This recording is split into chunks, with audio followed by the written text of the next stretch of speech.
Welcome back, everyone. So now it is just about time to check on that chicken. We have our potatoes working, gravy's back here. We're going to get the broccoli in the oven in just a second. But let's start off with the first thing and checking the chicken out. So we're going to bring you down to the oven.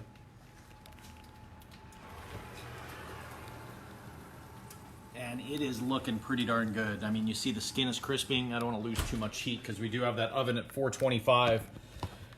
So it's going right now. We're going to take our broccoli and get it prepared to go into the oven.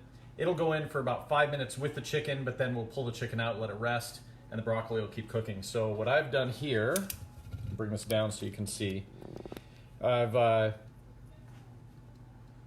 the broccoli into workable pieces, I'd call it. We'll take it all and put it into a bowl. So here's our broccoli in our bowl. We're gonna add some handy dandy olive oil. I think I've used this every single night so far. And we want to really kind of drizzle it on top because the broccoli florets tend to soak up a lot of this oil. So I really want to make sure that I'm getting it evenly dispersed here. So I'm pretty content with where we are there. So I have the broccoli. I'm going to take a little bit of kosher salt, sprinkle it in here. And then because of tonight's dinner being relatively savory and fatty, we have the potatoes that we know we're going to add butter to. We have this chicken that has all sorts of umami and butter on the skin. I want to bring some acid into it. So we could do it in a number of different ways. Could do red wine vinegar, could do apple cider vinegar. I'm going to use lemon, knowing that lemon will brown this broccoli pretty quickly. So it's going to almost look charred. So we'll take a lemon, slice it. Because it's going into a roasting pan, I really don't care if the seeds get in here or not. Just going to squeeze that entire lemon in.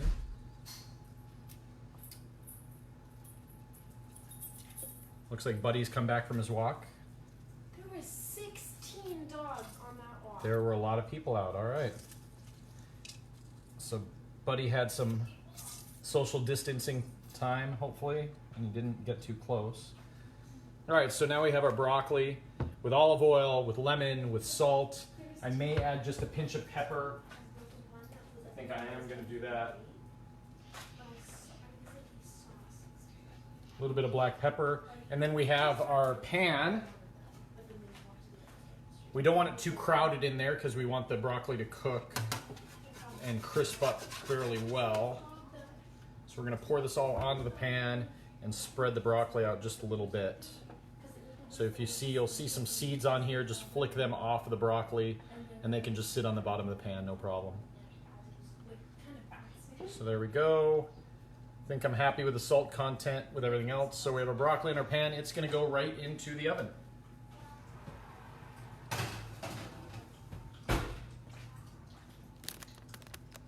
All right, so broccoli's in the oven.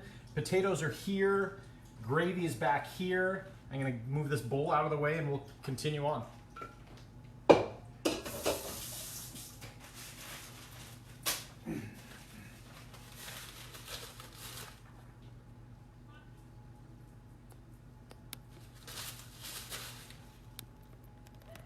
All right, so the thing we want to do is check the potatoes at this point. They've been on for about 20 minutes. They've been sitting in water. We want to make sure the water is always covering the potatoes. And you don't want to fill the pan too much because it will end up boiling over. So we have our potato here. And I'm going to check it just by smashing it on the side of the pan. It instantly falls apart. That tells me the potatoes are done. So I'm going to turn the heat off here and then drain the water.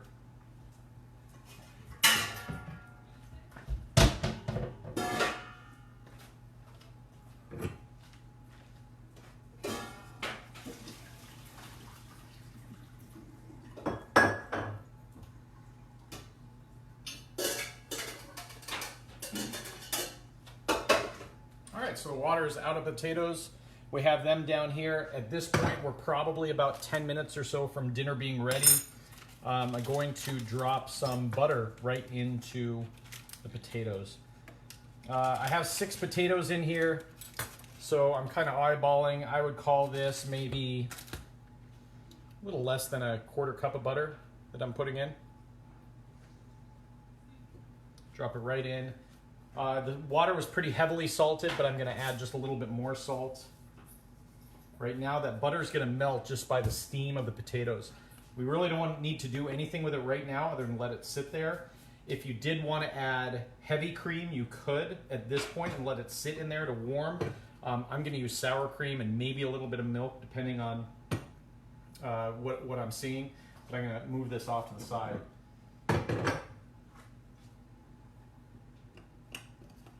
Turn this guy off. Now I have, here is the pot that had the chicken spine as well as the neck, and you can see that we now have a broth that is pretty darn good looking. You can see the, I don't know if you can see too well, it's a good layer of collagen that's cooked off here, and it's going to be a good gravy. So I'm letting that sit here. It's going to continue to simmer just for a little bit more. I'll end up using a fine mesh strainer in just a minute. So now I'm going to double check on the chicken, and I think we're about there. I'm going to bring it out right now. I'm going to move this butter out of the way.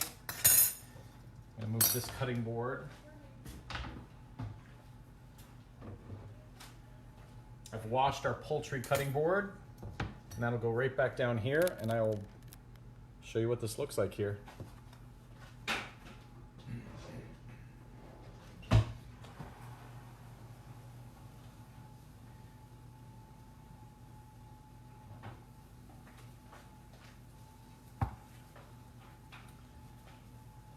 All right, so here is our spatchcock chicken. It actually looks like, I'm gonna take a wild guess and say that we're maybe another 5 minutes from being done, but I'm going to double check. You wanna put the thermometer in to the thigh meat without touching the bone, and you want that thigh meat to get to about 160. It's going to raise about another 5 degrees while resting. 165 is that perfect temperature for thigh meat. So I'm gonna put it in right here. That'll take a minute to get up to whatever the temperature is. It's already reading at 140, so we'll see where we are. It does look like we might be done here. It's still cranking up there. We're at 155, 158, 159. No, we are done. We're at 160 right now.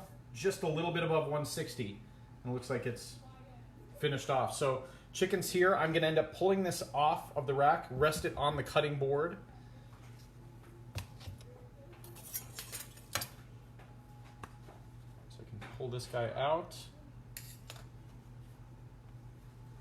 So to do this safely, we're going to move this off here. The cool thing about using these racks is the chicken should lift off pretty easily. So I'm going to use some tongs and a small spatula to get under there. So here's the little spat. I'm going to just lift up. It's not sticking at all, which is great. Here we are. I like how it is. I'm just going to double check that it's not sticking to the rack here. It's not. So here it comes, and right onto the cutting board. Now, we have this mirepoix that's been cooking for 45 minutes in the oven with all kinds of great chicken drippings in it, right? This is going to go into our gravy. We're going to leave the racks right there where they are. We're going to grab the pan to hold the racks in place, because that will end up holding all the vegetables in place. And I'm going to pour these drippings right in.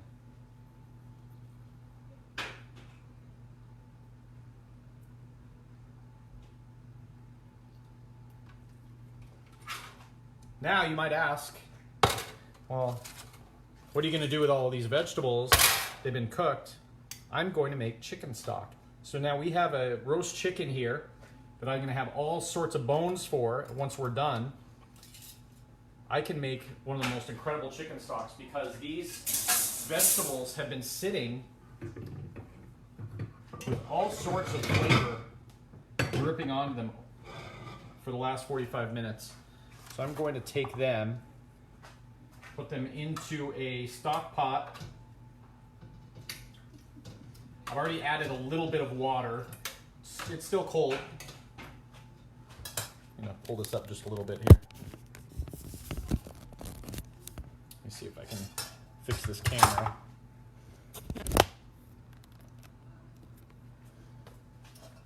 All right, so the water's not boiling hot right now. We're gonna add in these vegetables.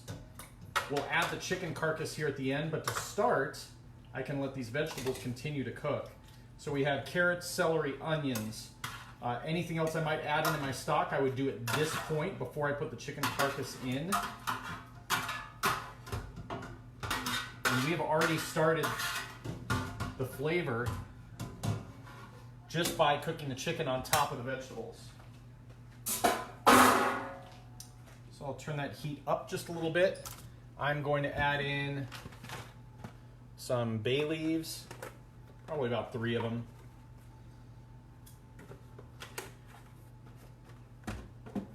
I'm going to add in a little bit of garlic.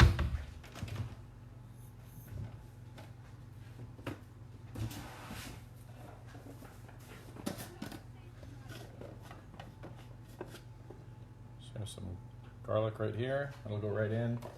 I threw about 8 cloves in.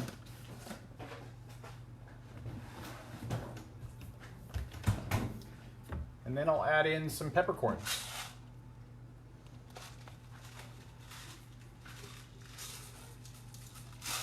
Just a smidge, 25 peppercorns probably total.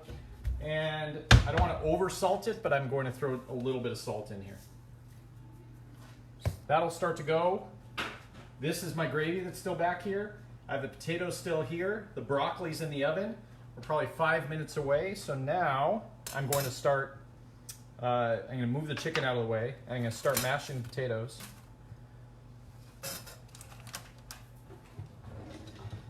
A few ways of doing this. Food mill is my preferred method, but because most people don't have a food mill, we're going to use a potato masher. So we have some salt, some butter, which you see is basically completely melted away in here. You know, set it down and just gently press down. Shouldn't take too much effort. If it takes a lot, you've either overstuffed your pan or you haven't cooked your potatoes enough. So what I don't want to do is do this too many times and turn this into a starchy mess. So I'm just trying to make sure that I mash through all of the big pieces. That's a nice part with the food mill, is it makes sure that everything passes through it without overworking it. We don't want to turn this into mush. So I'm pretty content with where it is there. I'm going to grab the sour cream.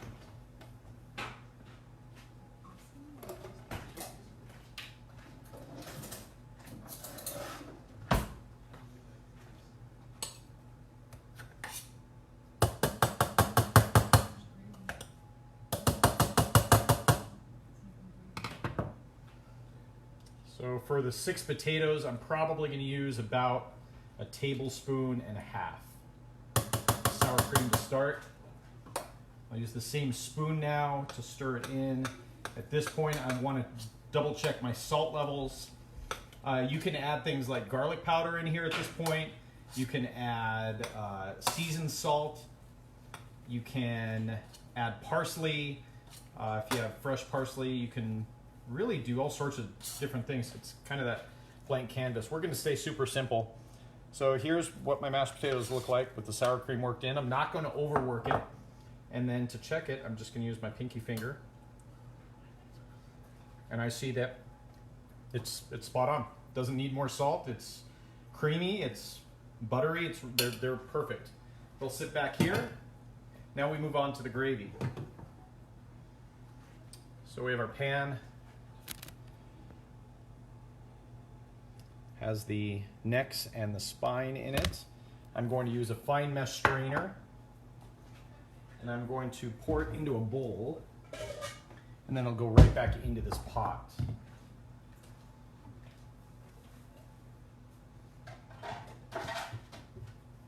If you don't have a fine mesh strainer, you could use a colander with a paper towel in it. The dangerous part is little bits of paper possibly getting in there. This is just a great tool to have. If you don't have one in your kitchen, I'd highly recommend investing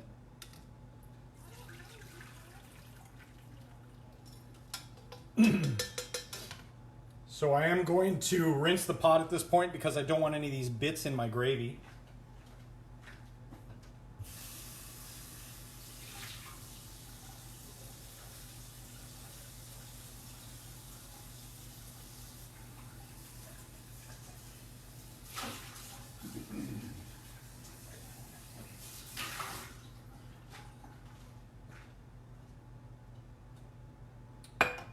These are now waste and we'll discard them.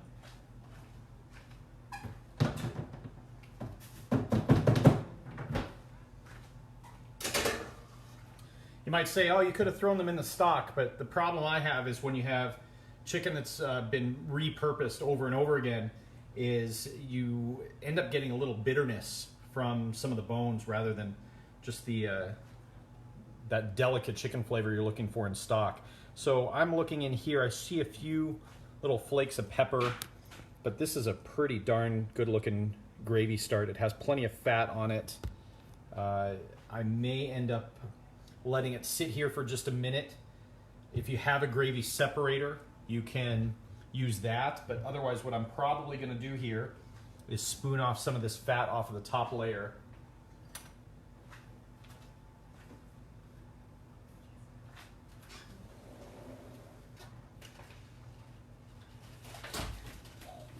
So as I spoon off the fat, I'm just getting rid of the excess that we don't necessarily need. A lot of the actual concentrated chicken flavor is sitting at the bottom of the bowl. I'm not going to spoon off all of it because I want a little bit of fat to be in the gravy. That's going to actually help thicken it. The other thing we're going to do here at this point, if you have cornstarch, that's fantastic. If you don't and only have flour and butter, you can make a quick roux. A roux is equal parts of flour and butter, and that'll be the thickener for your gravy.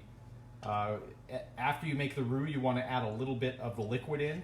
Make sure it incorporates fully into the liquid, and then at that point you put it back into your gravy mix. But for us, for our application here, we're going to use cornstarch and cold liquid. You don't want to use hot liquid, otherwise you'll get clumpy, lumpy, nasty gravy.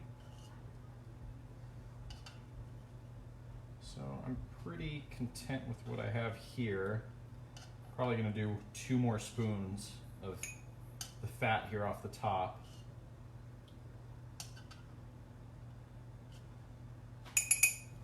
And you can see that I've got just a little bit of fat.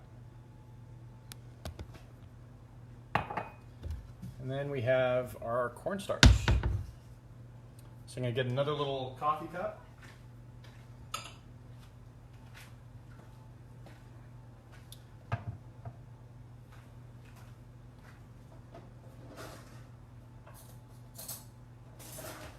So depending on how thick you like your gravy, it's about a tablespoon of cornstarch and a tablespoon of water for every cup of gravy.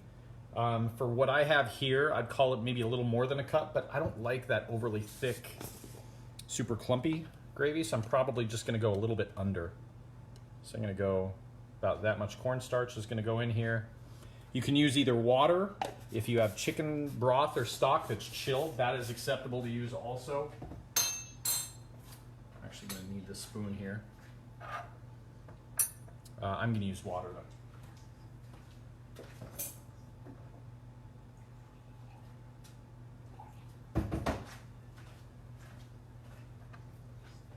So we're going to stir it up here in this cup. It's just cornstarch and water. I want to make sure that I don't have any little clumps of it down on the bottom of the cup. I don't. It's now just a milky looking liquid. Let's see if I can show you this.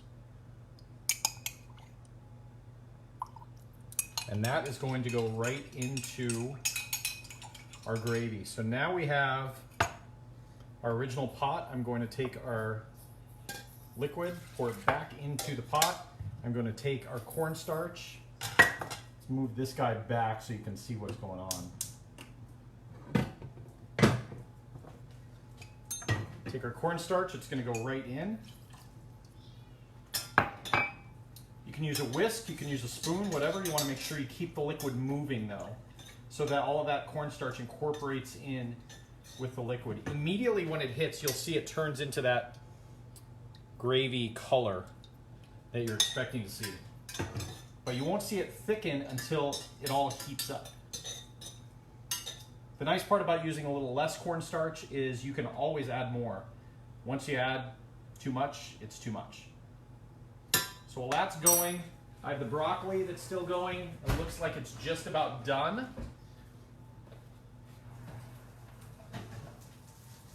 It is completely done, and like I said, it was going to brown a bit from the lemon. It looks fantastic.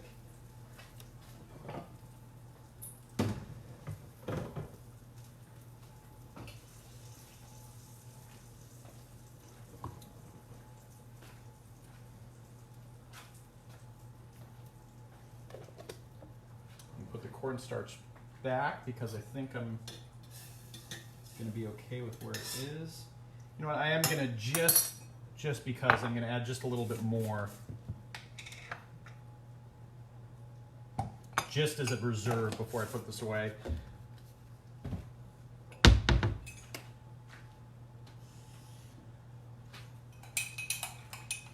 So I'll have it here just in case as this is cooking.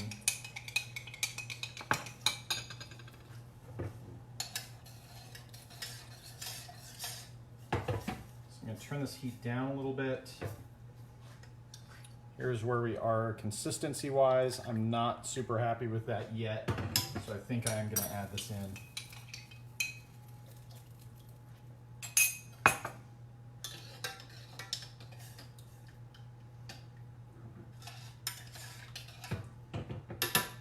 All right, so the broccoli's done, the potatoes are done, the gravy is just about done. And now the last piece is this chicken that's been sitting here. It's rested nicely. So at this point, I'm going to carve the chicken. Really easy to go about it. First things first, we can go one of two ways. We can leave the bones on everything and present it that way, or we can carve it, the meat away from the bone. Because I'm using the bones for a stock, I'm going to carve the meat away. One thing I'm not going to do is carve the meat off of the leg. So I'm going to run right along the base of the leg here.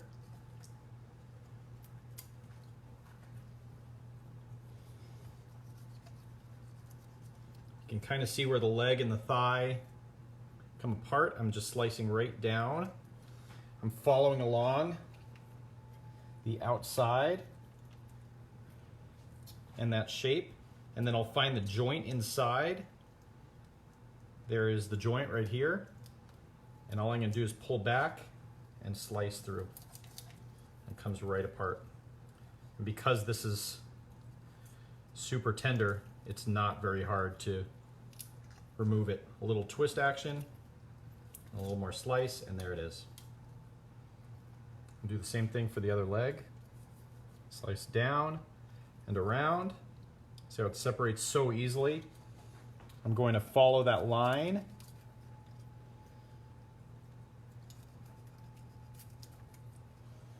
I'm coming down and over.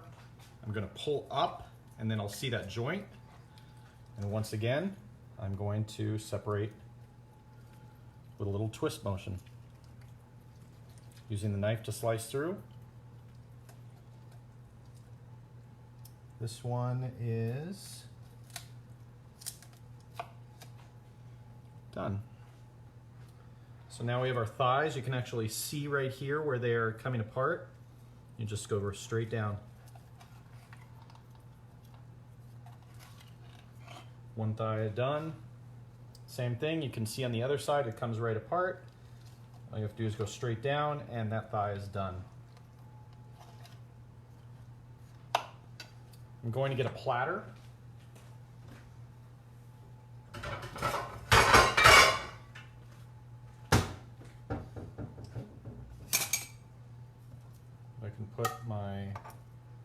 drumsticks and thighs on.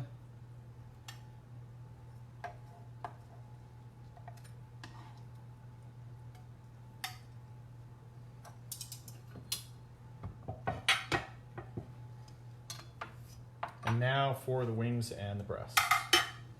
So the wings, you can actually see them sticking up just a little bit. All you have to do is come right into where the joint is, cut right around it. Let's see, it's almost showing you exactly where you should cut. Because it's sat for a little bit and rested, it's easier to handle. So this one I'm actually going to use a fork to be able to pull the skin back so I can see where I'm cutting, so I'm not cutting through any bone. So I want to get right here. I want to see where this joint is. I want to get in there and slice down.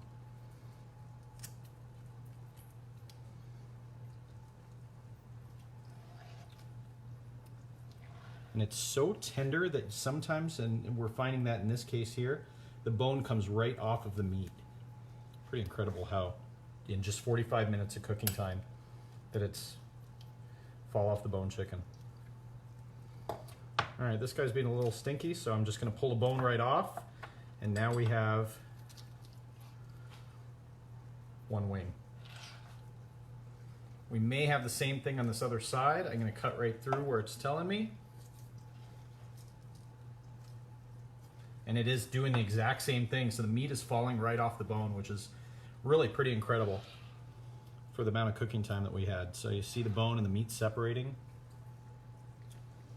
So we want to go in, find that joint. I'm going to twist and pull the bone right off. And then cut the meat away from the breast. And we have another wing.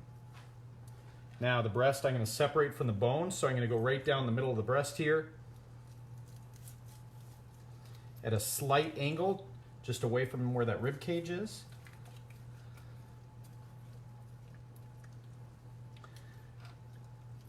So you'll have the wishbone that's sitting right in here that you have to cut around. That's the other thing to be aware of. I'm coming in at just a slight angle.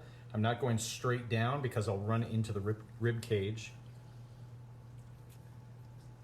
So at this point I can see where the breast ends and that tenderloin begins.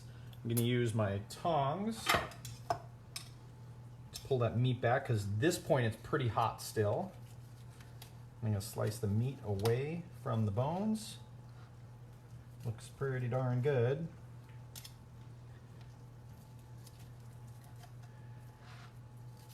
And then I want to make sure that I leave the crispy skin side up. So there's a boneless breast. We still have this tenderloin that's sitting down here. We can also cut that away. This is what a lot of chicken strips are made of, that chicken tenderloin. So we can come down and underneath and just slice it away from the rib cage.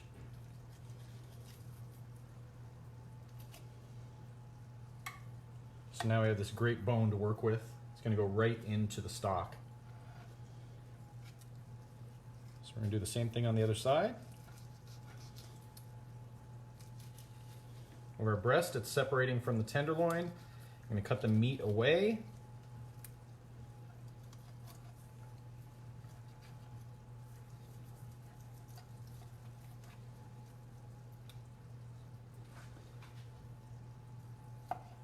There's a boneless breast. We have our tenderloin here. So I'm going to cut that meat away from the rib cage.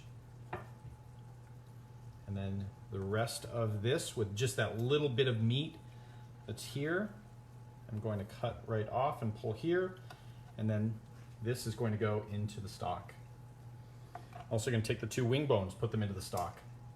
These drippings will also go into that stock. So we have our platter with our chicken. Set this in a way that you can see. I'm going to wash my hands really quick.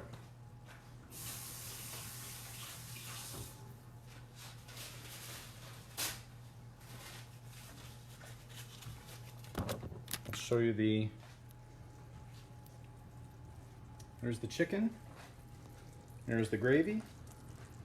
There's the broccoli. There's the mashed potatoes. So now let's plate.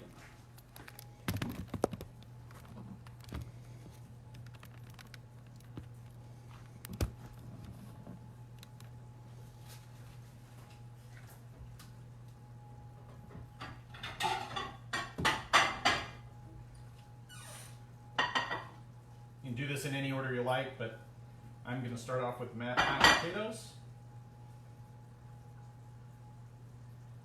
I'm going to create a little well for the gravy to go into. And move on to the broccoli next. This pan is now able to be handled because it's been out of the oven for about 5 minutes.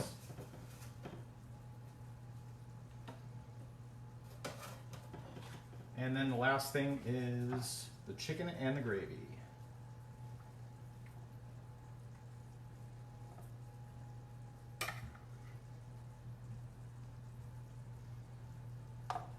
Giant chicken breast here. I'm now turning this off.